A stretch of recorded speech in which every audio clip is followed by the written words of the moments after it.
looking at some common reasons why your previously working STT or HTT30 no longer work. If it's not powering on, first thing you're going to want to do is check the fuses and your voltage.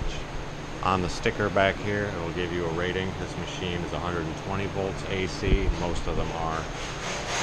You pop your fuses out, check them for continuity. Check voltage from L1 to neutral should be 110. From L1 to ground should be 110. From neutral to ground should be nothing. And on the 110 volt ones, there is no power on L2. After that, you're going to want to check your door switches. Make sure, one, you can hear them click, and two, you can pull a computer out and check for continuity across the back of those. After that, you're going to want to verify your airflow switches.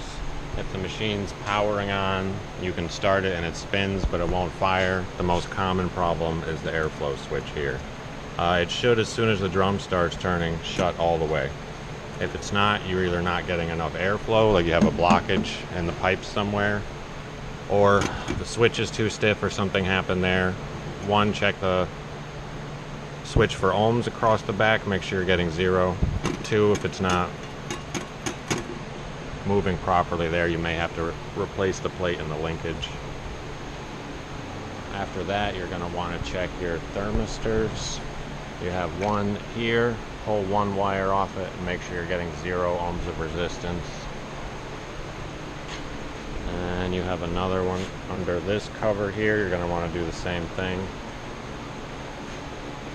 And after that, you're going to want to make sure when you start the machine and the drum starts turning, when it goes to engage the gas valve, you can check the voltage here. It'll say right on the sticker, this one's 24 volts. So you should get 24 across here.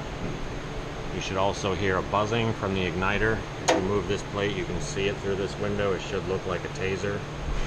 And you can also check the igniter box here. They generally have a red light on them that'll go off if there's a fault. If you're not getting any spark here, the easiest thing to do first would be to swap the igniter box with one out of a working machine. After that, you can try replacing the igniter itself or the high voltage leads. Finally, you're going to want to make sure, if you verified voltage here, that you're actually getting gas out of the line.